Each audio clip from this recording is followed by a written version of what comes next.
नमस्कार, crescent education classes में आप सभी का स्वागत है। हमारे द्वारा यूकेपीएससी एवं यूके ट्रिपल एससी की सभी परीक्षाओं हेतु विशेष सीरीज चलाई गई है। उत्तराखंड सामान्य अध्ययन एवं हिस्ट्री पर हम लोगों के द्वारा ऑलरेडी सीरीज चलाई जा रही है। इसके अलावा हम लोग आपको लगातार रेगुलर इंटरवल पर यूकेपीएससी एवं यूके ट्रिपल एससी के ओल्ड पेपर्स भी सॉल्व करवा रहे हैं। इन क्वेश्चंस पेपर को सॉल्व करने का यह फ़ायदा होता है कि आपका सेल्फ इवैल्यूएशन हो जाता है, सेल्फ टेस्टिंग का मौका मिलता है, कॉन्फिडेंस बढ़ता है। इसके अलावा आपको पेपर के पैटर्न के बारे में भी नॉलेज मिलती है। तो काफ़ी फ़ायदे हैं, इस तरह के क्वेश्चंस पेपर बीच बीच में करते रहने चाहिए। आज इसी क्रम में हम लोग पर्सनल असिस्टेंट हाई कोर्ट यानी कि व्यक्तिक सहायक का पेपर लेकर आए हैं। यह परीक्षा यूकेपीएससी के द्वारा आयोजित की गई थी। इसमें कुल 150 प्रश्न हैं, जिनमें 30 क्वेश्चंस रीजनिंग के हैं। उन पर अभी हमारा फोकस नहीं रहेगा। अभी हमारा फोकस 120 मार्क्स के जीके जीएस एवं हिंदी के क्वेश्चंस पर रहेगा। तो चलिए वीडियो को शुरू करते हैं। तो फ्रेंड्स, आज का क्वेश्चन पेपर है पर्सनल असिस्टेंट हाई कोर्ट और इसका भाग 1 है सामान्य हिंदी का। तो पहले हिंदी के क्वेश्चंस को सॉल्व करेंगे। पहला क्वेश्चन देखिए, उज्ज्वल शब्द का शुद्ध संधि विच्छेद है। आपके सामने 4 ऑप्शन है, बहुत आसान है ये क्वेश्चन। व्यंजन संधि का उदाहरण है। तो उज्ज्वल का क्या होता है संधि विच्छेद? उत धन ज्वल। ठीक है, तो उत धन ज्वल इसका राइट आंसर है। अगला प्रश्न देखिए, निम्नलिखित में से किस शब्द में द्वंद्व समास की योजना है? द्वंद्व समास का मतलब क्या होता है कि ऐसे समास शब्द जिसमें दोनों पद क्या होते हैं? प्रधान होते हैं। ठीक है, तो ऐसा कौन सा शब्द है दोस्तों? ये है राधा कृष्ण। ठीक है, इसमें क्या होता है कि और दोनों पदों को मिलाते समय में और का प्रयोग होता है। जैसे कि राजा रंक, तो राजा और रंक, दिन रात, दिन और रात, अपना पराया, अपना और पराया। ठीक है, तो राधा और कृष्ण। ठीक है, ऐसे ही जो पीताम्बर है ये बहुव्रीहि समास का उदाहरण है। ठीक, ऐसे आपको क्लियर हो जाना चाहिए। इसके बाद अगला प्रश्न देखिए, निपात निम्न में से किस व्याकरणिक कोटि का प्रमुख भेद है? ठीक है, निपात निपात किसका प्रमुख भेद है? अभी हमने क्वेश्चंस पेपर की जो सीरीज चलाई है इसमें अभी इसके बारे में हमने डिस्कस भी किया था। तो आप देख सकते हैं किस तरह से क्वेश्चंस रिपीट होते हैं। तो ये किसका प्रमुख भेद है? अवयव का ये प्रमुख भेद है। ठीक है, यानी कि निपात का मतलब ये होता है ना कि क्वेश्चन जब आप किसी सेंटेंस को जोड़ देकर बोलना चाहते हैं, जैसे मैं बोलता हूँ ये लड़का रहस्य को जानता है। ठीक है, या फिर मैं कहता हूँ यह लड़का किसी बात को जानता है। तो अगर मैं कहता हूँ कि यह लड़का भी इस बात को जानता है, यह लड़का इस बात को जानता है, तो यह लड़का भी इस बात को जानता है। तो जब जो भी है वो आपका क्या है? यहाँ पर निपात है। ठीक, यानी कि जब हम किसी सेंटेंस को प्रेशर देके बोलना चाहते हैं तो वो क्या कहलाता है? निपात कहलाता है। तो निपात अवयव हो गया। ठीक है, अगला प्रश्न देखिए, पर्दा। पर्दा किस भाषा का शब्द है? फारसी, अरबी, तुर्की, पुर्तगाली। तो पर्दा फारसी भाषा का शब्द है। ठीक है, अगला प्रश्न देखिए, घोड़े का तत्सम रूप क्या होगा? घोड़ा, तो घोड़ा का तत्सम रूप क्या होता है दोस्तों? ये होता है घोटक। ठीक है, तो घोटक से ही क्या बना? घोड़ा। ठीक है, अगला प्रश्न देखिए, निम्न में से संकर शब्द का आपको चयन करना है। तो संकर शब्द कौन सा है दोस्तों? इसमें है रेलगाड़ी। ठीक है, तो संकर शब्द यानी कि जब आप दो शब्दों को अलग अलग करें तो उनके अलग अलग अर्थ निकलते हैं। ठीक है, तो रेल धन गाड़ी। ठीक, तो ये आपका कैसा शब्द है दोस्तों? संकर शब्द है। ठीक है, इसके बाद अगला अगला देखिए, निम्नलिखित में से योग रूढ़ शब्द का चयन करिए। अब योग रूढ़ शब्द क्या मतलब क्या होता है? जस्ट लाइक बहुव्रीहि। ठीक, यानी कि उसका अर्थ कुछ और निकलेगा। ठीक, जैसे सहपाठी, धर्मशाला, निशाचर या फिर मनोनुकूल। तो इसका राइट आंसर है निशाचर। निशाचर का मतलब क्या होता है? जो रात्रि में निकलता है। ठीक है, जो रात को घूमते रहते हैं ना, निशाचर। तो ये कैसा शब्द है? ये योग रूढ़ शब्द है। ठीक है, योग रूढ़ शब्द है। अगला प्रश्न देखिए, देशज शब्द का चयन करना है। देशज शब्द इसमें से कौन सा है? ये है कबड्डी। कबड्डी शब्द कैसा है? देशज शब्द है। ठीक है, अगला प्रश्न देखिए, नीचे 4 शब्द दिए जा रहे हैं। योग रूढ़, फिर से योग रूढ़ आ गया। तो योग रूढ़ मैंने आपको बताया कि क्या होता है? ऐसे शब्द होते हैं जिनका अर्थ कुछ अलग होता है। ठीक, यानी कि जैसे आप इसमें देख सकते हैं कि चक्रपाणी, घुड़सवार, पंकज और लंबोदर। ठीक, तो जो चक्रपाणी है चक्र धारण किए हुए कौन है? भगवान विष्णु है। ठीक है, पंकज किसको बोला जाता है? कमल को बोला जाता है। लंबा है जिसका उदर, जिसको गणेश बोला जाता है। तो ये बहुव्रीहि टाइप के हैं। तो यही आपके क्या है? योग रूढ़ शब्द है। ठीक है, तो योग रूढ़ शब्द आप देख लीजिए, 90 का ए है, बाकी इसमें कोई भी सही नहीं बैठता है। ठीक है, अगला प्रश्न देखिए, कौन सा युग्म पर्यायवाची है? आपको बताना है कौन सा युग्म पर्यायवाची है।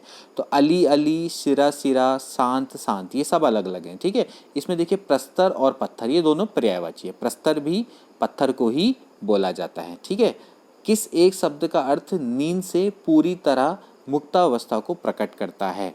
नींद से पूरी तरह मुक्तावस्था को तुरीय बोला जाता है। ठीक है, क्या बोला जाता है? तुरीय। ठीक है, अगला प्रश्न देखिए, नीचे दिए गए भाववाचक शब्दों में से किसमें लज्जा का भाव समाहित नहीं है? तो ग्लानि में लज्जा होती है, संकोच में लज्जा का भाव समाहित है, व्रीड़ा में भी लज्जा का भाव समाहित है, उल्लास में कहीं भी लज्जा का भाव समाहित नहीं होता है। ठीक है, इसके बाद अगला देखिए, तिरस्कृत का विपरीतार्थक शब्द है, मतलब कि तिरस्कृत का आपको विलोम देखना है। तो तिरस्कृत का क्या होता है? पुरस्कृत या फिर आदृत। ठीक है, आदृत का मतलब क्या होता है? जैसे तिरस्कृत का मतलब होता है तिरस्कार करना। ठीक है, आदृत का मतलब होता है अपनाना। ठीक है, तो इस तरह से आप इसको सॉल्व कर सकते हैं। अगला प्रश्न देखिए, डंक का तत्सम रूप बताना है। डंक मतलब क्या होता है? तत्सम रूप दंश। ठीक है, दंश, तो दंश जैसे सर्प दंश बोलते हैं, यानी सांप का दंश, सांप ने काटा, तो उसको आज क्या बन गया? और डंक बन गया ना। तो डंक क्या है? तद्भव है, और दंश क्या है? तत्सम रूप है। ठीक, इसके बाद अगला प्रश्न देखिए, निम्नलिखित में से समरूपी किंतु भिन्नार्थी शब्द युग्म का चयन करना है।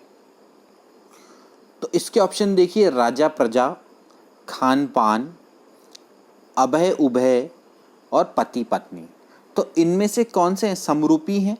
तो आप देख सकते हैं समरूपी हैं, यानी कि जब इनका उच्चारण करेंगे तो सब एक टाइप के हैं, लेकिन भिन्नार्थी हैं, यानी कि अर्थ उनका अलग अलग है। ठीक है, तो आप देख सकते हैं इसमें अभय उभय, ठीक, ये समरूपी हैं, लेकिन इनका अर्थ अलग अलग है। ठीक है ना, अभय का मतलब क्या होता है? निडर, उभय का मतलब होता है दोनों।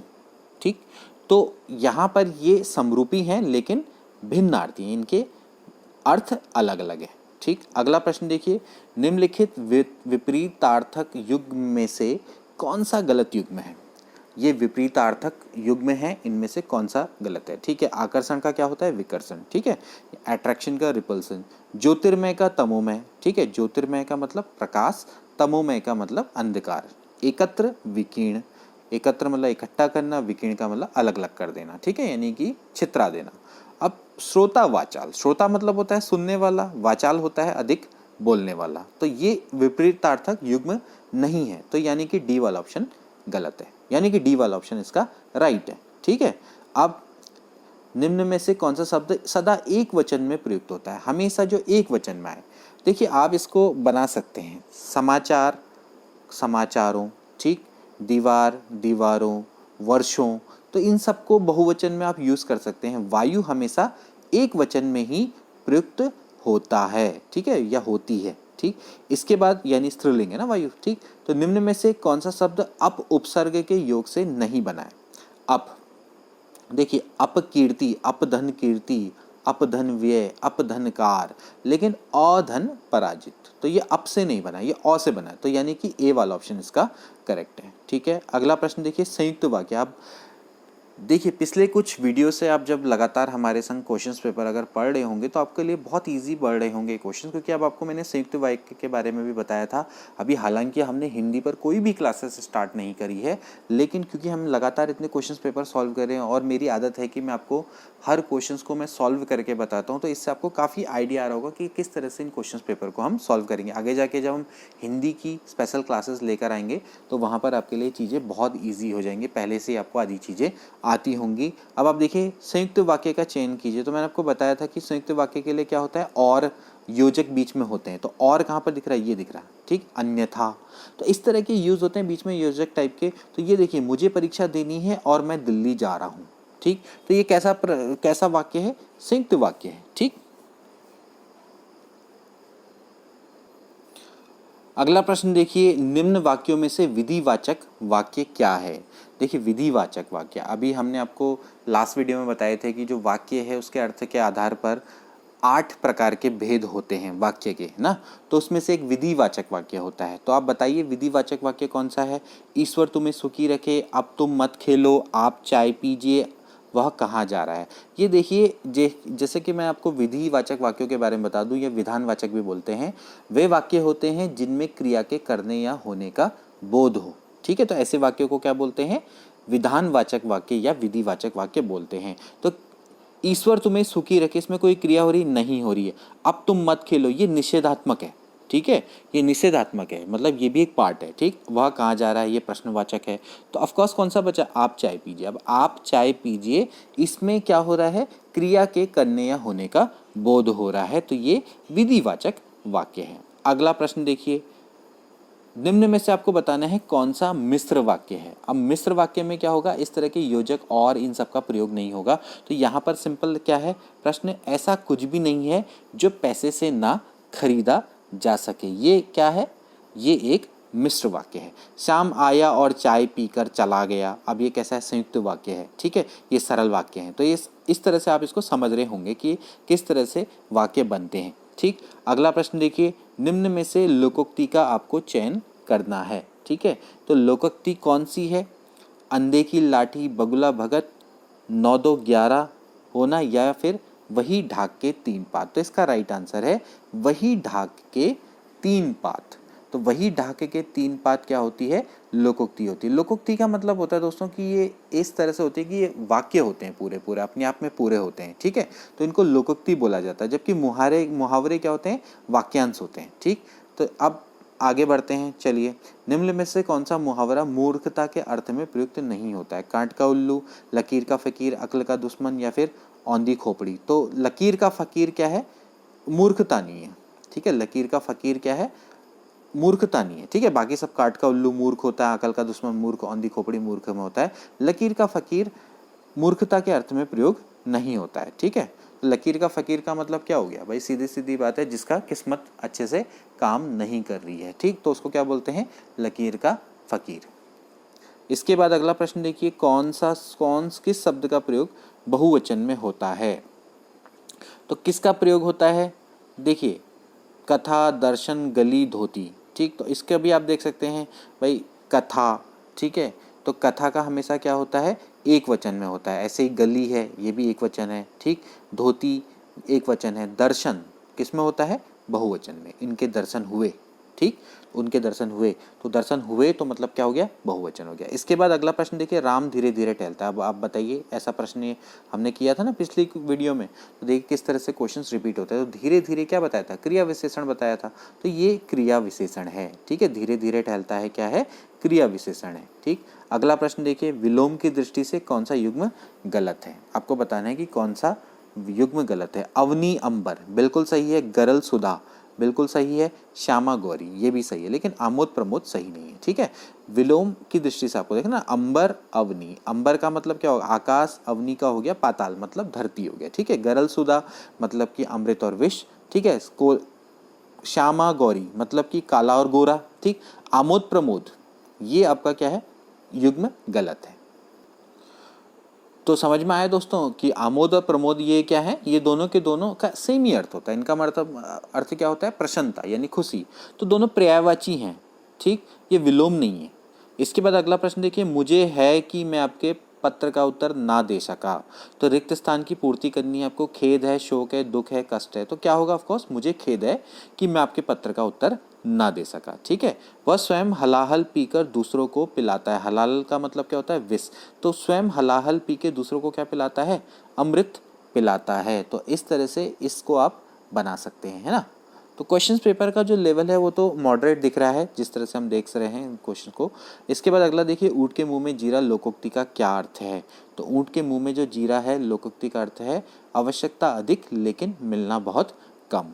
ठीक, अगला प्रश्न देखिए, श्रद्धा और के योग का नाम ही भक्ति है। श्रद्धा और प्रेम, श्रद्धा और प्रेम के योग का नाम ही भक्ति है। ठीक है, अगला प्रश्न देखिए, निम्न में से कौन सा वाक्य भाववाच्य है, जिसमें भाव है।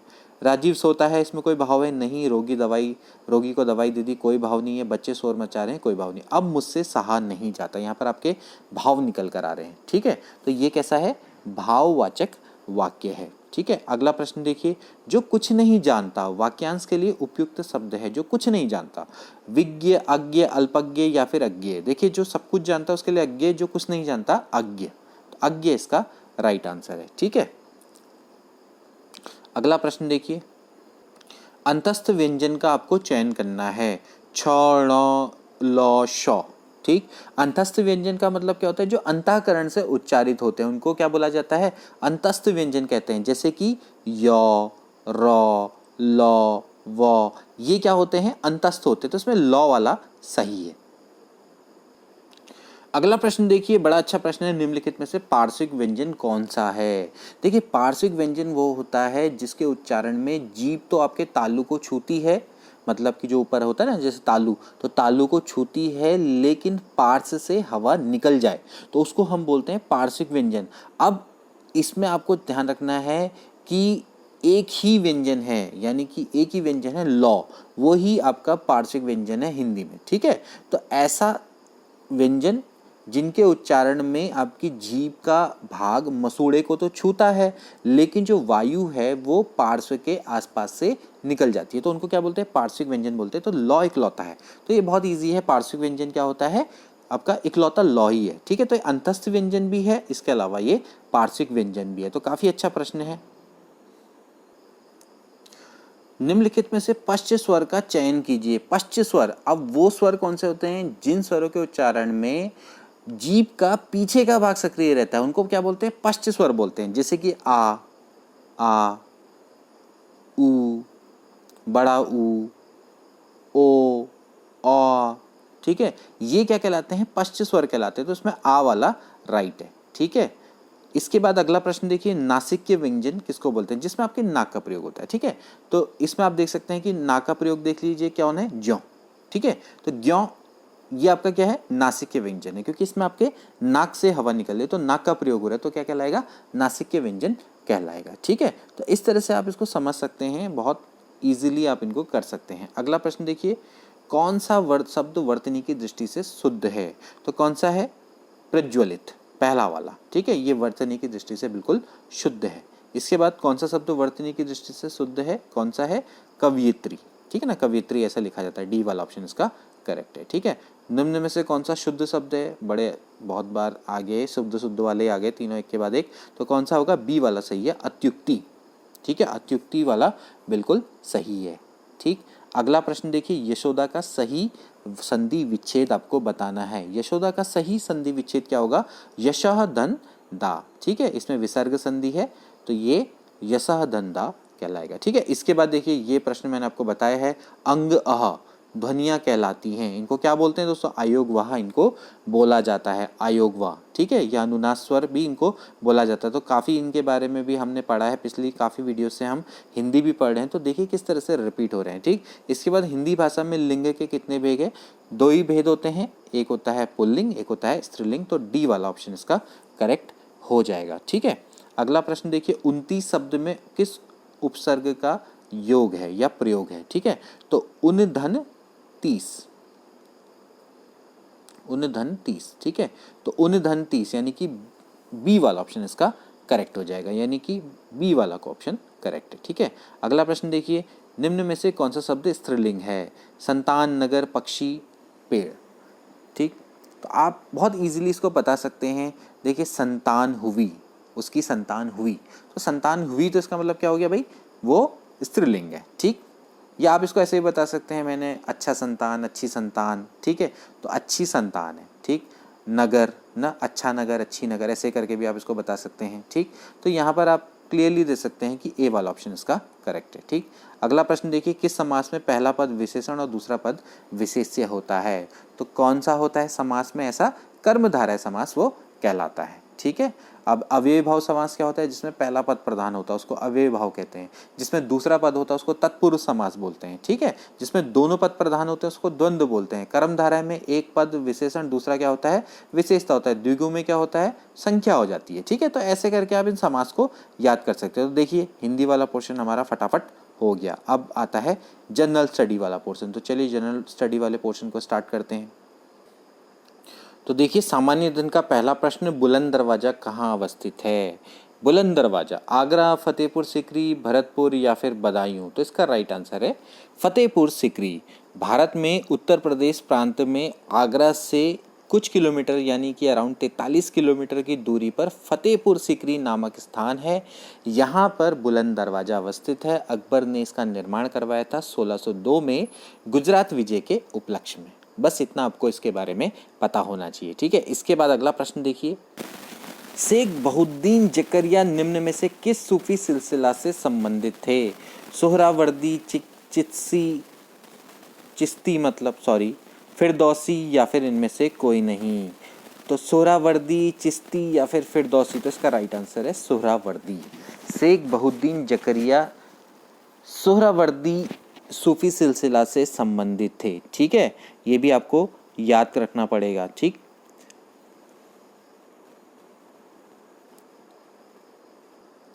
अगला प्रश्न देखिए, क्रिप्स प्रस्ताव को अग्रिम तिथि का चेक किसने कहा था? अबुल कलाम आजाद, जवाहरलाल नेहरू, महात्मा गांधी या फिर M.A. जीना, मोहम्मद अली जीना? तो इसका राइट आंसर है महात्मा गांधी। क्रिप्स प्रस्ताव को अग्रिम तिथि का चेक महात्मा गांधी के द्वारा किया गया था। क्रिप्स प्रस्ताव क्या था? क्रिप्स मिशन भी बोला जाता है। मार्च 1942 में ब्रिटिश सरकार के द्वारा ये भारत में भेजा गया था और इसका उद्देश्य था कि जो सेकेंड वर्ल्ड वॉर है उसमें भारत अपना पूर्णतः सहयोग इसमें प्रदान करे। स्टैनफोर्ड क्रिप्स इसके अध्यक्ष थे और उस समय पर विंस्टन चर्चिल वहाँ के प्रधानमंत्री थे, ठीक है ना। मतलब विंस्टन चर्चिल उस समय पर यूके के प्रधानमंत्री थे, ठीक है। तो इस तरह से आप इसको समझ सकते हैं, ठीक। तो काफ़ी ऐसे प्रश्न आ सकते हैं जो मतलब आगे पीछे के इसके सारे प्रश्न आ सकते हैं, ठीक है। अगला प्रश्न देखिए, राष्ट्रगान को सर्वप्रथम किस वर्ष भारतीय राष्ट्रीय कांग्रेस के अधिवेशन में गाया गया था? तो कब गाया गया था? 1909, 1911, 1913, 1915? तो इसका राइट आंसर है 1911 को, ठीक है। ये याद रखिएगा डेट, 27 दिसंबर 1911 को कोलकाता अधिवेशन में सर्वप्रथम राष्ट्रीय गान को गाया गया था, ठीक है। इसके बाद अगला प्रश्न देखिए, मुगल दरबार में जाने वाला प्रथम गढ़वाली नरेश कौन था? मुगल दरबार में जाने वाला प्रथम गढ़वाली नरेश कौन था? अजय पाल, मान शाह, श्याम शाह या फिर पृथ्वीपाल शाह? तो इसका राइट आंसर है श्याम शाह। श्याम शाह मुगल दरबार में जाने वाला प्रथम गढ़वाली नरेश था। अगला प्रश्न देखिए, उत्तराखंड में कौन झांसी की रानी के रूप में जानी जाती है? तो इसका राइट आंसर है तीलू रौतेली को जाना जाता है। अगला प्रश्न देखिए, निम्नलिखित में से किस वर्ष 1934 में भारत के लिए एक संविधान सभा का विचार दिया गया था? किसने वर्ष 1934 में भारत के लिए एक संविधान सभा का विचार दिया था? M.N. रॉय, जवाहरलाल नेहरू, B.R. अम्बेडकर या फिर H.C. मुखर्जी? तो इसका राइट आंसर है M.N. रॉय। M.N. रॉय के द्वारा ही 1934 में भारत के लिए एक संविधान सभा का विचार दिया गया था, ठीक है। अगला प्रश्न देखिए, भारतीय संविधान के किस भाग में नागरिकों के मौलिक अधिकार है? अब आप देख सकते हैं किस तरह से क्वेश्चंस आपके रिपीट होते रहते हैं। तो कौन सा भाग है भाई? संविधान का तीसरा भाग है। तीसरे भाग में मौलिक अधिकारों का वर्णन किया गया है। अनुच्छेद है 12 से लेके 35, ठीक है। इसके बाद अगला प्रश्न देखिए, भारतीय संविधान के किस अनुच्छेद में अस्पृश्यता की प्रथा को समाप्त किया गया था? तो इसका राइट आंसर है अनुच्छेद नंबर 17। अनुच्छेद नंबर 17 में अस्पृश्यता का उन्मूलन किया गया है और इसको दंडनीय अपराध मनाया गया है, ठीक है। बताया गया है कि पूरी तरह से अस्पृश्यता मतलब छुआछूत करना, ठीक है, इस टाइप की हरकतें करना, ये पूरी तरह से दंडनीय अपराध है। ये अनुच्छेद नंबर 13 में बताया गया। ये पूरी तरह से इसको निषिद्ध करता है, ठीक है। अगला प्रश्न देखिए, आप देख सकते हैं फिर से ये किस तरह से रिपीट हुआ है। निम्नलिखित किस संविधान संशोधन अधिनियम द्वारा भारतीय संविधान में मौलिक कर्तव्य को जोड़ा गया है? तो मिनी कॉन्स्टिट्यूशन, इसके बारे में भी हम कितने बार डिस्कस कर चुके हैं और अभी हाल के ही क्वेश्चन पेपर में हमने इसको डिस्कस किया है। तो संविधान का 42वां संविधान संशोधन 1976, तो बी वाला ऑप्शन इसका करेक्ट है, ठीक है। आगे बढ़ते हैं, निम्न में से कौन सा संघ शासित प्रदेश नहीं है? ये संघ शासित प्रदेश कौन सा नहीं है दोस्तों? त्रिपुरा संघ शासित प्रदेश नहीं है। अगला प्रश्न देखिए, राष्ट्रपति पद पर निर्वाचन हेतु अधिकतम आयु क्या है? अब राष्ट्रपति पद के निर्वाचन हेतु अधिकतम आयु क्या है? कोई सीमा नहीं है, ठीक है, क्योंकि राष्ट्रपति का ऐसा तो कुछ है नहीं, कोई रिटायरमेंट एज है नहीं, तो उसमें निर्वाचन हेतु कोई भी अधिकतम आयु सीमा नहीं है। ठीक है, इसके बाद अगला प्रश्न देखिए, फिर से देखिए, रिपीट हुआ नहीं हुआ। कोई विधेयक धन विधेयक है या नहीं, इसका निर्णय कौन करता है? कौन करता है? लोकसभा का अध्यक्ष करता है। हम इसके बारे में डिस्कस कर चुके हैं। निम्न में से एक राज्य की कार्यपालिका का प्रमुख कौन होता है? तो जब राज्य की कार्यपालिका की बात आती है तो उसका प्रमुख हमेशा राज्यपाल होता है। ठीक है, बात आई है राष्ट्र की, तो उसका प्रमुख कौन होता है? भले ही नाम मात्र का हो, वो कौन होता है? राष्ट्रपति होता है। जबकि वास्तविक कौन होता है? प्रधानमंत्री होता है। ठीक, इस तरह से आप इसको समझ सकते हैं। अगला प्रश्न देखिए, 2018-19 की अंतिम तिमाही में कृषि एवं उससे जुड़े क्षेत्रों में सकल मूल्य वर्धन वृद्धि प्रतिशत में कितनी थी? तो इसका राइट आंसर है, ये वैसे करंट का क्वेश्चन है उस समय का, तो इसकी थी -0.1। हालांकि अभी इसकी फ़िलहाल इसको पढ़ने की इतनी आवश्यकता है नहीं, क्योंकि अभी तो फ़िलहाल चेंज हो गई होगी। हालांकि मेरे को भी अभी पता नहीं है कि इसके बारे में अभी कितना है, लेकिन फ़िलहाल ये उस समय का प्रश्न है, तो फ़िलहाल इसको आप स्किप कर लीजिए, क्योंकि अब तो काफ़ी कुछ चीज़ें चेंज हो गई है। तो उस समय तो ऑप्शन आपका डी था, -0.1। ठीक है, अगला प्रश्न देखिए, भारत में किस वर्ष में राष्ट्रीय पशुधन मिशन प्रारंभ हुआ? 2010-11, 2011-12, 2013-14 या फिर 2014-15? तो इसका राइट आंसर है 2014-15 में। ठीक है, 2014-15 में इसको शुरू किया गया था राष्ट्रीय पशुधन मिशन के नाम से। ठीक है, और अप्रैल 2019 की अगर हम बात करें तो श्वेत क्रांति राष्ट्रीय पशुधन विकास योजना, ठीक है, मैं यहाँ पर लिख ले रहा हूँ, श्वेत क्रांति राष्ट्रीय पशुधन विकास योजना, राष्ट्रीय पशुधन विकास योजना, इसमें इसको मर्ज करके इसकी उपयोजना के तौर पर इसको चलाया जा रहा है। ठीक है, तो ध्यान रहेगा कि राष्ट्रीय पशुधन मिशन कब प्रारंभ हुआ था? 2014-15 में शुरू हुआ था। ठीक है, तो कुछ नहीं, क्वालिटी में जो आपकी पशुधन उत्पादन प्रणाली है, ठीक है, उसमें क्षमता निर्माण में, उसमें क्वालिटेटिव सुधार करने के लिए, ठीक है, उसके लिए क्वांटिटेटिव और क्वालिटेटिव सुधार के लिए इस मिशन को शुरू किया गया था। ठीक है, अगला प्रश्न देखिए, निम्न में से भारत का प्रमुख आयात मद है? सबसे ज़्यादा भारत किसको आयात करता है? आप देख सकते हैं, जूट और कपड़ा, चाय, रत्न और आभूषण या फिर कच्चा तेल। तो ऑफकोर्स इसका राइट आंसर है कच्चा तेल। कच्चे तेल को भारत प्रमुख तौर पर आयात करता है। भारत सरकार को निम्नलिखित किस कर से सर्वाधिक राजस्व की प्राप्ति होती है? नगरपालिका कर, उत्पाद शुल्क, आयकर या फिर सीमा शुल्क? तो इसका राइट आंसर है, वैसे देखिए मैं आपको बताऊं कि सबसे ज़्यादा सरकार को मतलब किस आय का प्रमुख स्रोत कौन सा कर है, वो है जीएसटी। ठीक है, सबसे पहले नंबर पे आता है जीएसटी, दूसरे नंबर पर आता है कॉर्पोरेट टैक्स, ठीक है, या इसको निगम कर भी बोला जाता है। तो ये दूसरे नंबर पे और तीसरे नंबर पे आयकर। ठीक है, तो यहाँ पर अगर देखा जाए तो आयकर सबसे ज़्यादा होना चाहिए इन चारों के हिसाब से, तो सी वाला ऑप्शन इसका करेक्ट है। ठीक है, अगला प्रश्न देखिए, भारत की शहरी जनसंख्या का प्रतिशत कितना है 2011 के अनुसार? अब पिछली वीडियो में हमने बताया था कि ग्रामीण जनसंख्या का प्रतिशत कितना है, तो ग्रामीण जनसंख्या का प्रतिशत कितना था? 68%। ये कल वाले पेपर में आया था, कि भाई भारत में ग्रामीण जनसंख्या का प्रतिशत कितना है। सचिवालय सुरक्षाकर्मी वाला पेपर है, तो उसमें 68% है क्या? ग्रामीण जनसंख्या। तो शहरी कितनी होगी? 32% अराउंड। तो यानी कितना हो गया भाई? 31.16 इसका राइट आंसर होना चाहिए। ठीक है, तो ये इसकी शहरी जनसंख्या हो गई। ठीक, अगला प्रश्न देखिए, निम्नलिखित में से भारत के किस राज्य में सर्वाधिक कोयले का उत्पादन होता है? झारखंड, उत्तराखंड, उत्तर प्रदेश या फिर मध्य प्रदेश? तो इनमें से तो देखा जाए तो क्या होगा?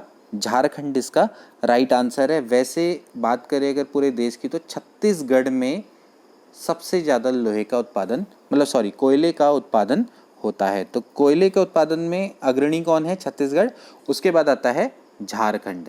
ठीक है, अब अगला प्रश्न देखिए, नाबार्ड किस वर्ष स्थापित किया गया? अभी देखिए नाबार्ड पर बेस हमने क्वेश्चन किया था, तो इसका राइट आंसर कितना है? 1982 को नाबार्ड की स्थापना की गई थी। ठीक है, इसका मुख्यालय कहाँ पर है? मुंबई में, मैंने आपको बताया था इसका मुख्यालय है मुंबई। मोर प्रिसाइसली अगर हम बोले तो 12 जुलाई 1982 को, ठीक है, ये प्रश्न पिछले बार आया था, 12 जुलाई 1982 को नाबार्ड की स्थापना हुई थी, ठीक है। राष्ट्रीय कृषि एवं ग्रामीण विकास बैंक है और कृषि साख का सबसे बड़ा बैंक है, यानी कि सबसे बड़ा एग्रीकल्चर बैंक है देश का, ठीक है। इसमें इससे रिलेटेड कभी कभार ये भी आ जाता है कि किस समिति की सिफारिशों पर ये इस बैंक की स्थापना की गई थी, तो वो थी शिवरामन समिति, ठीक है। शिवरामन समिति, शिवरामन कमेटी की सिफारिशों के आधार पर इस बैंक की स्थापना करी थी, ठीक है। अधिनियम है इसका 1981 का, ठीक है। तो ऐसे प्रश्न इससे आ सकते हैं। इसके अलावा देखिए अगला प्रश्न, किस समिति ने किसान क्रेडिट कार्ड की योजना शुरू करने की सिफारिश दी? अब किसान क्रेडिट कार्ड कब से स्टार्ट हुआ था दोस्तों देश में? 1998 से, और आर.वी. गुप्ता समिति है इसके द्वारा इस योजना को शुरू करने की सिफारिश दी गई है। तो किसान क्रेडिट कार्ड योजना का मतलब क्या होता है दोस्तों, कि आप किसानों को लोन देते हैं, यानी कि जो किसान है अगर उनके पास किसान क्रेडिट कार्ड है तो इस योजना का लाभ उठाकर वो बहुत ही कम ब्याज दरों पर ऋण ले सकते हैं सरकार से, ठीक है। तो केसीसी की सबसे बढ़िया खासियत यही है, अगर कोई बंदा किसान बिना क्रेडिट कार्ड के या किसान क्रेडिट कार्ड के लोन लेता तो उसको काफ़ी ज़्यादा दरों पर या ब्याज दरों पर लोन लेना पड़ता है, तो इससे आगे उसको लोन चुकाने में दिक्कत आती है। तो बस किसान क्रेडिट कार्ड का ये फ़ायदा, क्रेडिट से ही समझ लीजिए, क्रेडिट कार्ड, ठीक है। तो क्रेडिट का मतलब ये होता है कि आप लोन ले रहे हैं, ठीक है। अगला प्रश्न देखिए, जनसंख्या विस्फोट का मुख्य कारण क्या है? काफ़ी अच्छा प्रश्न है। उच्च प्रजननता, उन्नत चिकित्सीय सुविधा, निम्न प्रजननता या फिर उच्च मृत्युदरता, ठीक है। उच्च मृत्युदरता का मतलब है हाई मोर्टेलिटी, ठीक। तो इसमें काफ़ी अच्छा प्रश्न है, काफ़ी ट्रिकी सा भी क्वेश्चन है। जनसंख्या विस्फोट का सबसे प्रमुख कारण क्या है? देखिए जनसंख्या विस्फोट का प्रमुख कारण दोस्तों क्या होता है ना, ये होता है लो मोर्टेलिटी रेट, ठीक है, यानी कि निम्न मृत्यु दर, ठीक है। निम्न मृत्यु दर यानी कि लोगों की प्रति हजार में अगर मृत्यु दर कम है तो उससे क्या होता है, जनसंख्या विस्फोट बढ़ता है, ठीक है। अब कोई बोलेगा उच्च प्रजननता, देखिए उच्च प्रजननता तो अलग चीज़ है कि अगर आप बालक को जन्म दे रहे हैं, बालिका को जन्म दे रहे हैं, अगर वो बचता है तभी तो जाके विस्फोट होगा ना, यानी कि जो जनसंख्या वो बढ़ेगी, ठीक। तो यहाँ पर निम्न प्रजननता तो नहीं हो सकता भाई, अगर आप बच्चे जन्म देंगे ही नहीं तो इसका मतलब ऑब्वियस सी बात है कि जनसंख्या विस्फोट नहीं हो सकता, ठीक है। हाई मोर्टेलिटी होगी, कई लोग मरेंगे, तो इसका मतलब ये है कि जनसंख्या विस्फोट नहीं हो सकता। उच्च प्रजननता डायरेक्टली नहीं बताता, उच्च प्रजननता का मतलब ये है कि किसी ने बच्चे को पैदा किया लेकिन क्या वो बच रहा है, ये भी तो देखना है ना।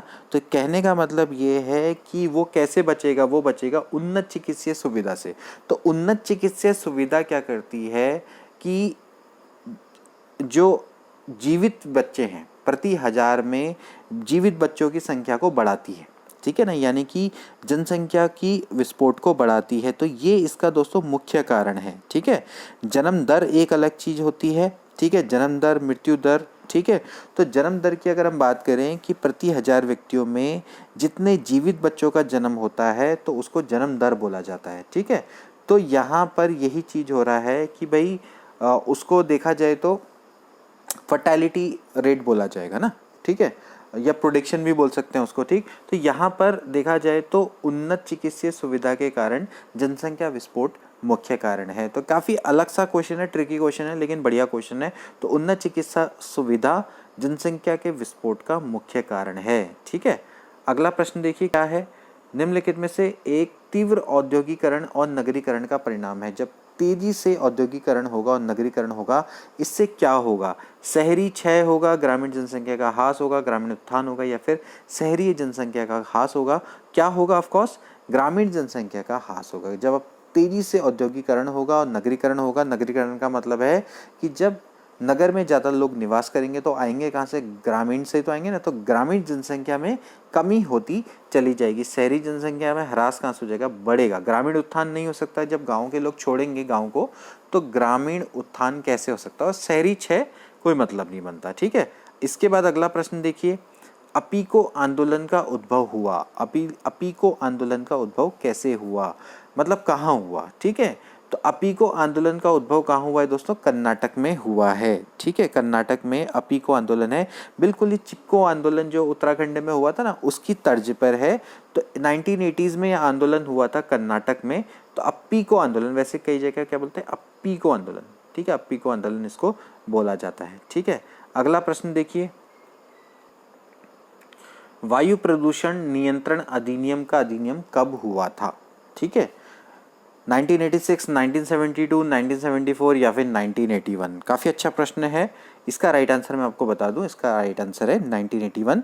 जब भारत सरकार ने देखा कि औद्योगिकरण बहुत तेजी से बढ़ रहा है, तो इससे पर्यावरण में लगातार वायु प्रदूषण बढ़ता जा रहा था, तो इसकी रोकथाम के लिए इस अधिनियम को 1981 में बनाया गया था। ठीक है, तो भाई प्राकृतिक संसाधनों में अगर वायु का संरक्षण करना है तो उसकी क्वालिटी को मेंटेन करने के लिए वायु प्रदूषण को हटाना बहुत आवश्यक है। ठीक है, तो उसमें वायु प्रदूषण का नियंत्रण बहुत जरूरी हो जाता है। ठीक, तो ये अधिनियम अराउंड 29 मार्च को 1981 को पारित हुआ था और 16 मई 1981 से ये लागू हो गया था। ठीक है, अगला प्रश्न देखिए, अम्लीय वर्षा का पीएच मान कितना होता है? ठीक है, अम्लीय वर्षा देखिए आप याद रखिए, जैसे 7 होता है तो 7 में क्या होता है? प्योर वाटर होता है। 7 से प्लस जाएंगे तो क्षार हो जाएगा, इससे नीचे जाएंगे तो क्या बनेगा? अम्ल बनेगा। तो आप ये देख सकते हैं, अगर 7 और 7 से अधिक, इन दोनों ऑप्शन को डिलीट कर दीजिए। 5.6 से अधिक का मतलब है कि उससे ऊपर को कहीं भी जा सकता है वो। ठीक है, तो अम्ल का मतलब होगा कि आप 7 से नीचे को जाएं तो अम्ल बनेगा, तो 5.6 से कम होगा। ठीक है, तो इसका राइट आंसर क्या हो जाएगा? 5.6 से कम। ठीक, अगला प्रश्न देखिए, वायुमंडल की सबसे निचली परत कौन सी होती है? वायुमंडल की सबसे निचली परत होती है क्षोभ मंडल। ठीक है, क्षोभ मंडल ही वायुमंडल की सबसे निचली परत होती है। इसके बाद क्या आता है? समताप मंडल आता है। ठीक है, तो ये आपको याद रखना चाहिए, बड़े इंपॉर्टेंट है ये।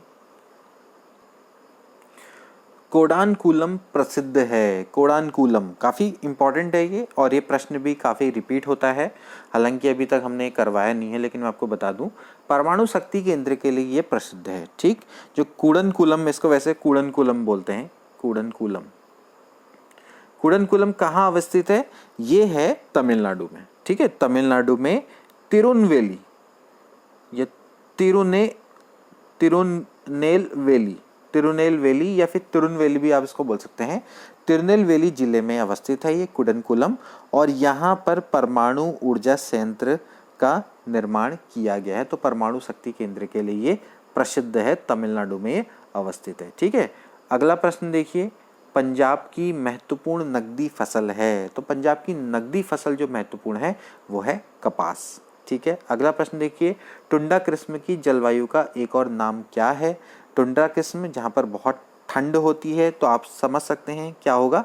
ध्रुवीय जलवायु इसको भी बोला जाता है। टुंड्रा किस्म की जलवायु का एक और नाम होता है ध्रुवीय जलवायु। निम्नलिखित में से कौन सर्वोत्तम धातु कर्मीय कोयला भंडार गृह के रूप में जाना जाता है? बोकारो कोयला क्षेत्र, झरिया कोयला क्षेत्र, गिरिडीह कोयला क्षेत्र या फिर रामगढ़ कोयला क्षेत्र? तो इसका राइट आंसर है झरिया कोयला क्षेत्र। ठीक है, धनबाद के पास से स्थित है, झारखंड में। तो यहाँ पर सर्वोत्तम धातु कर्मीय कोयला भंडार गृह के रूप में ये जाना जाता है। धातु कर्मीय कोयला मतलब एक कोयले का टाइप है, एक प्रकार है। तो यहाँ पर झरिया कोयला क्षेत्र में इसका काफ़ी भंडार है। ठीक, तो ये कहाँ पर अवस्थित है? धनबाद में, और झारखंड के अंतर्गत ये अवस्थित है। ठीक है, अगला प्रश्न देखिए, गारो पहाड़ियाँ एवं मिकिर पहाड़ियाँ निम्नलिखित में से किस पठार के हिस्से में? तो खासी गारो खासी के बारे में आपने अच्छे से सुना होगा। ये कहाँ पर है? मेघालय पठार के हिस्से में ये अवस्थित है। ठीक है, अगला प्रश्न देखिए, निम्न में से किसने विचार दिए थे कि घातीय मानव जनसंख्या वृद्धि का परिणाम अनेकों सामाजिक तथा पर्यावरणीय समस्याएं हैं? मतलब ये किसने विचार दिया था कि जो एक्सपोनेंशियल ह्यूमन पॉपुलेशन ग्रोथ है, इसका परिणाम क्या होता है कि कई सामाजिक और पर्यावरणीय समस्याएं इससे आती है? तो ये थे थॉमस माल्थस। ठीक है, थॉमस माल्थस के द्वारा ये विचार दिए गए थे। अगला प्रश्न देखिए, भाखड़ा बांध किस नदी पर निर्मित है? काफ़ी सिंपल है, सतलुज पर ये निर्मित है। कहाँ पर है ये? पंजाब राज्य में होशियारपुर जिले में सतलुज नदी पर यह बांध बनाया गया है। ठीक है, ये बांध ऊंचाई में सेकंड नंबर का बांध है। सबसे ऊंचा कौन सा है भाई? टिहरी बांध है ना, 260.5 मीटर का टिहरी बांध है। इसके बाद ये है 255.5 मीटर का बांध, इसकी ऊंचाई है। ठीक है, सबसे ऊंचा बांध कहाँ है? उत्तराखंड में ना। अगला प्रश्न देखिए, पाक जल डमरू मध्य कौन से देशों से जुड़े हुए हैं? मतलब कि इसके द्वारा कौन से देश जुड़े हुए हैं? काफ़ी अच्छा प्रश्न है। कौन है? भारत और श्रीलंका। पाक जल डमरू मध्य किसके बीच में है? भारत और श्रीलंका के बीच में है। काफ़ी अच्छा प्रश्न है और बहुत बार ये रिपीट होता है। अगला प्रश्न देखिए, फिर से रिपीट हो गया। 180 डिग्री देशांतर, इसको क्या बोला जाता है? इसको बोला जाता है अंतर्राष्ट्रीय तिथि रेखा बोला जाता है। हमने इसके बारे में डिस्कस भी किया था ना।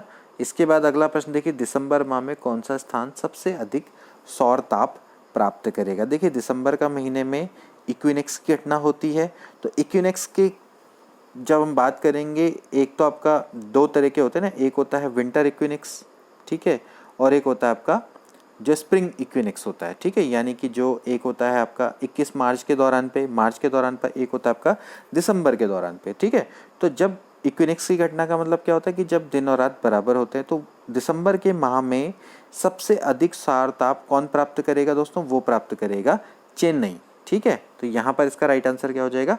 डी वाला। दोस्तों मैं थोड़ा सा करेक्शन करना चाहूँगा, मैंने इक्विनिक्स बोल दिया गलती से।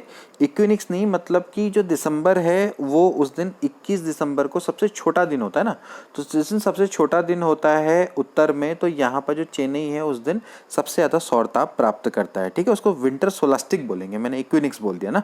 इसके अलावा जैसे भाई जब 21 जून होता है तो 21 जून को क्या होता है? सबसे लंबा दिन होता है ना। तो ये चीज़ आपको याद रखनी पड़ेगी। थोड़ा सा मैंने गलती कर दी, चलो कोई बात नहीं, इसको ठीक कर लेंगे। इसके बाद अगला प्रश्न देखिए, अगले 5 साल में देश का सर्वप्रथम वाटर ग्रिड किस क्षेत्र में बनेगा? तो इसका राइट आंसर है महाराष्ट्र के मराठवाड़ा में। ठीक है, मराठवाड़ा में यहाँ पर देश का पहला वाटर ग्रिड बनेगा। ठीक है, इस क्षेत्र में वर्षा भी कम होती है, तो इस कारण से यहाँ पर देश का पहला वाटर ग्रिड बनेगा। ठीक है, अगला प्रश्न देखिए, भारत का महाधिवक्ता कौन नियुक्त करता है? वो कौन करता है? भारत का राष्ट्रपति। संविधान के अनुच्छेद 165 में दोस्तों इसका उल्लेख है। ठीक है, और अभी कौन है? के वेणुगोपाल ही भारत के महाधिवक्ता है, महान्यायवादी भी इसको बोला जाता है, अटॉर्नी जनरल। ठीक है, तो ये भी प्रश्न आता जाता है, बार बार आप इसको पढ़ते रहें। किस वर्ष में पहली बार NPR यानी कि नेशनल पॉपुलेशन रजिस्टर, राष्ट्रीय जनसंख्या पंजिका के लिए आंकड़े जुटाए गए थे? तो इसका राइट आंसर है 2010। 2010 में जब जनगणना 2011 चल रही थी, तो उसमें NPR के लिए आंकड़े 2010 में जनगणना 2000 के साथ जुटाए गए थे। ठीक है, तो काफ़ी अच्छा प्रश्न है। इसके बाद अगला प्रश्न देखिए, अक्टूबर 2019 में किन सरकार नियंत्रित कंपनियों को महारत्न का स्तर प्रदान किया गया है? ये भी काफ़ी अच्छा प्रश्न है। भारतीय पेट्रोलियम और इफ्को, BSNL और IRCTC, हिंदुस्तान पेट्रोलियम और power grid corporation of India, या फिर उपरोक्त में से कोई नहीं। तो सी वाला ऑप्शन का करेक्ट है, हिंदुस्तान पेट्रोलियम और power grid corporation of India. तो फ्रेंड्स, देश में इस समय पर 10 महारत्न कंपनियां हो गई हैं इन दो जुड़ने के बाद। इससे पहले 8 महारत्न थी। ठीक है, नवरत्न कितनी है? 14 नवरत्न हैं, और इसके अलावा 73 मिनी रत्न हैं। ये आंकड़े आप याद करिए क्योंकि इनसे रिलेटेड क्वेश्चन भी आ सकते हैं। ठीक है, तो 10 महारत्न कंपनियां हैं, 14 नवरत्न हैं, और इसके अलावा 73 मिनी रत्न कंपनियां हैं। ठीक है, 10 महारत्न कंपनियों के नाम आप अच्छे से याद कर लीजिएगा, इनसे रिलेटेड क्वेश्चन भी आ सकते हैं। ठीक है, ऐसी कंपनियां जिनका 25,000 करोड़ का टर्नओवर या उससे ज़्यादा का टर्नओवर होता है, महारत्न कंपनियों की श्रेणी में आती हैं। ठीक है, इनका जो नेट प्रॉफिट है वो 5,000 करोड़ के आसपास का होना चाहिए। ठीक, और एवरेज नेट प्रॉफिट की बात करें तो 15,000 करोड़ के आसपास होना चाहिए। ठीक है, इसलिए उनको महारत्न का दर्जा दिया जाता है। ठीक, अगला प्रश्न देखिए, निम्न में से कौन सी समिति भारत में रक्षा सुधारों से संबंधित है? काफ़ी अच्छा प्रश्न है। नरेश चंद समिति, केलकर जोशी समिति या फिर तेंदुलकर समिति?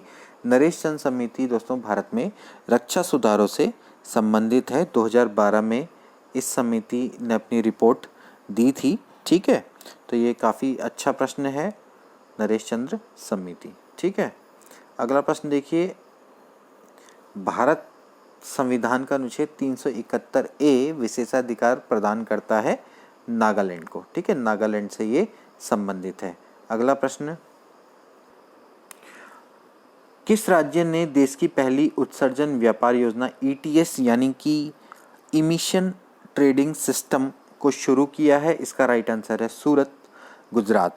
ठीक है, सूरत गुजरात से इस योजना को शुरू किया गया है। ठीक है, तो ये सिस्टम करता क्या है कि भाई जो उद्योग होते हैं या औद्योगिक इकाई होते हैं, इनसे पैदा होने वाले खतरनाक जो पार्टिकल्स होते हैं, प्रदूषण को फैलाने वाले कण हैं, उनको घटा देता है।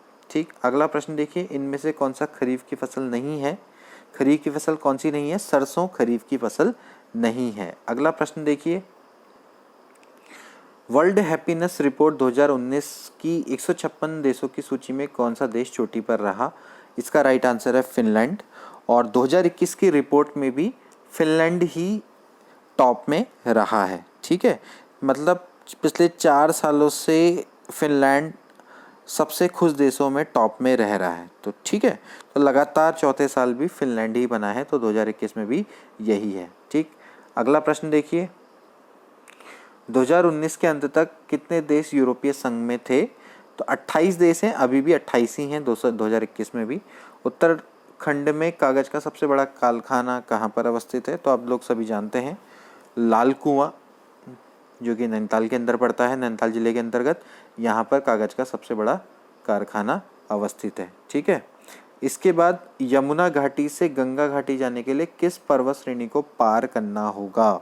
ये भी अच्छा प्रश्न है। रानी का डांडा, रानी का डांडा को आप जब पार करेंगे तो यमुना घाटी से गंगा घाटी में जा पाएंगे, तो इस पर्वत श्रेणी को पार करना होगा। अगला प्रश्न देखिए, बागेश्वर नगर किन 2 नदियों के संगम पर अवस्थित है?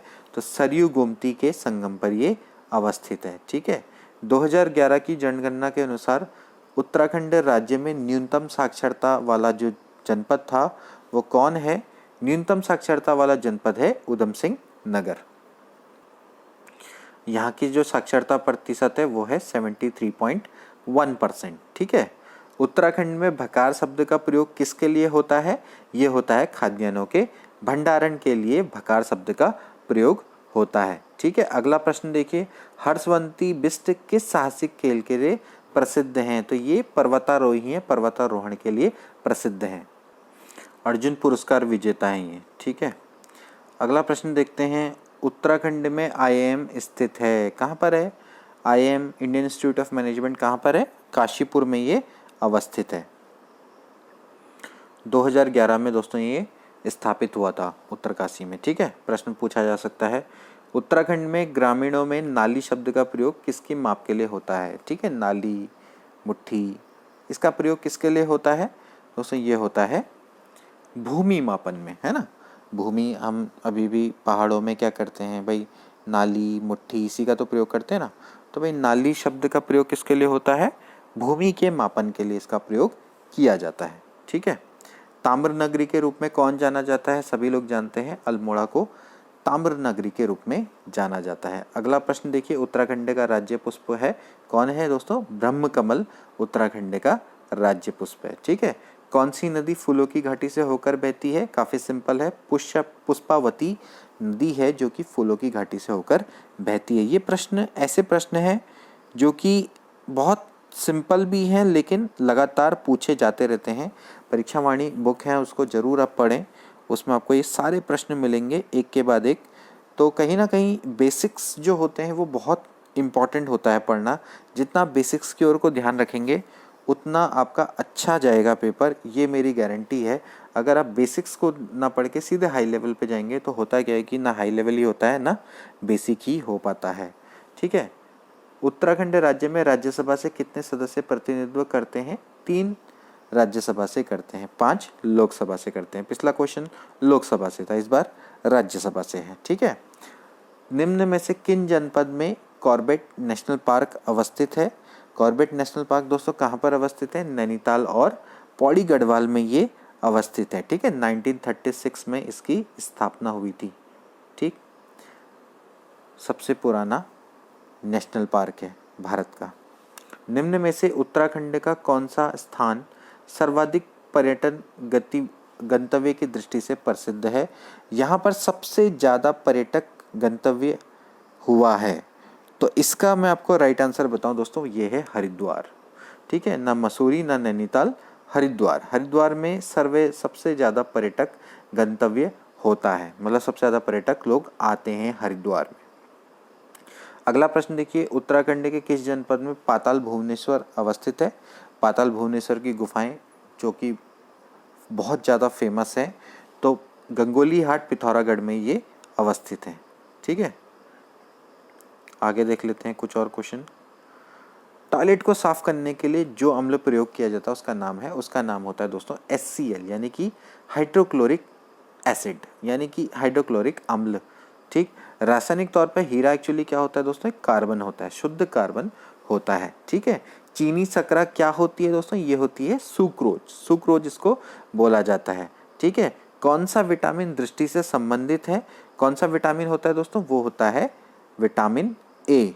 ठीक है ना, विटामिन ए जो होता है वो दृष्टि से संबंधित होता है, क्योंकि विटामिन ए की कमी से रतौंधी रोग हो जाता है। रतौंधी का मतलब होता है कि जब आपको दिखाई नहीं देता है रात को, तो ये दृष्टि से संबंधित है। ठीक है, अगला प्रश्न देखिए, BCG टीके का प्रयोग होता है, ये किस में होता है? तपेदिक में इसका प्रयोग होता है। ठीक है, अगला प्रश्न देखिए, कौन सा हेपेटाइटिस गंदे पानी से फैलती है? कौन सी हेपेटाइटिस गंदे पानी से फैलती है? तो इसका राइट आंसर है हेपेटाइटिस A एंड B, दोनों के दोनों गंदे पानी से फैलती है। ठीक है, आर्द्रता मापने वाले यंत्र को क्या बोला जाता है? ह्यूमिडिटी को मेजरमेंट करने के लिए हाइग्रोमीटर का यूज़ होता है। देखिए बहुत ऐसे प्रश्न हैं कि जो लगातार आते रहते हैं, और देखिए व्यक्तिक सहायक का पेपर है, UKPSC के द्वारा आयोजित कराया गया। कितने क्वेश्चंस ऐसे हैं मतलब कि जो रिपीट हो रखे हैं, और बेसिक्स लेवल का पेपर दिखता है। माइक्रोचिप्स बनाने के लिए किसका प्रयोग किया जाता है? किसका किया जाता है? सिलिकॉन का प्रयोग किया जाता है। लोथल एक हड़प्पा स्थल है जिस कारण प्रसिद्ध है, मैंने आपको बताया था। लोथल क्यों प्रसिद्ध था? क्योंकि यहाँ पर एक बंदरगाह था। ठीक है ना, तो 117 का क्या हो जाएगा? ए वाला ऑप्शन इसका करेक्ट हो जाएगा। ठीक है, वेदांग कितने होते हैं? देखिए ये सभी अभी हमारी जो हिस्ट्री की सीरीज चल रही है उसमें हमने सभी क्वेश्चन आपको करा रखे, एक भी क्वेश्चन ऐसा नहीं मिलेगा जो ना हमने बताया हो, क्योंकि हम बढ़ाते इस तरीके से हैं कि आपका सारी चीज़ें कवर हो जाए। तो वेदांग कितने होते हैं? 6 वेदांग होते हैं। अगला प्रश्न देखिए, प्राचीनतम बौद्ध ग्रंथ क्या है? ये भी आपको बताया गया है, तो कौन सा है? त्रिपिटक। त्रिपिटक आपके प्राचीन बौद्ध ग्रंथ हैं। ठीक है, चचनामा, चचनामा किस भाषा में लिखा गया था? तो चचनामा किस भाषा में लिखा गया है दोस्तों? ये लिखा गया है फारसी में। ठीक है, चचनामा फारसी भाषा में लिखा गया है। सॉरी दोस्तों, मैं इसमें करेक्शन करना चाहूँगा, चचनामा अरबी भाषा में लिखा गया, मैंने गलती से फारसी बोल दिया। देखिए चचनामा क्या है? अरबी भाषा में लिखी गई है, हालांकि इसका बाद में फारसी में अनुवाद किया गया था, तो मैंने थोड़ा सा उसको फारसी में मैंने मिक्स कर गया। देखिए अरबी भाषा में लिखी गई है, और ये सिंध के इतिहास से संबंधित एक पुस्तक है। और जो चचनामा में क्या होता है? अरबों ने सिंध विजय का इसमें विस्तृत उल्लेख मिलता है कि भाई अरबों ने किस तरह से सिंध विजय की थी, तो उसका उल्लेख मिलता है चचनामा में। तो ये अरबी समझ लीजिए कि ये आपका क्या है? सिंध के इतिहास से संबंधित एक अरबी ग्रंथ है, अरबी में लिखा गया है, और बाद में इसका जो अनुवाद है वो मोहम्मद अली बिन कुफी ने किया था, इसका अनुवाद फारसी में। ठीक है, तो ये इस चीज़ को क्लियर हो जाना। ठीक है, अब आगे के प्रश्न दोस्तों, इसमें सभी जनरल इंटेलिजेंस टेस्ट यानी कि रीजनिंग के प्रश्न हैं, तो इनको अभी हम नहीं करेंगे, हालांकि बहुत सिंपल हैं ये भी प्रश्न, लेकिन क्योंकि इनमें समय थोड़ा चाहिए होता है तो इतना हमारे पास अभी समय नहीं है। फिलहाल अभी हम सिर्फ GK GS और हिंदी के पोर्शन पर ही फोकस कर रहे हैं। आगे जाके जल्दी ही हम रीजनिंग के क्वेश्चंस भी आपको बताएंगे समय समय पर। तो वीडियो को प्लीज़ लाइक शेयर सब्सक्राइब करना ना भूलें। मिलते हैं अगली वीडियो में। Good bye.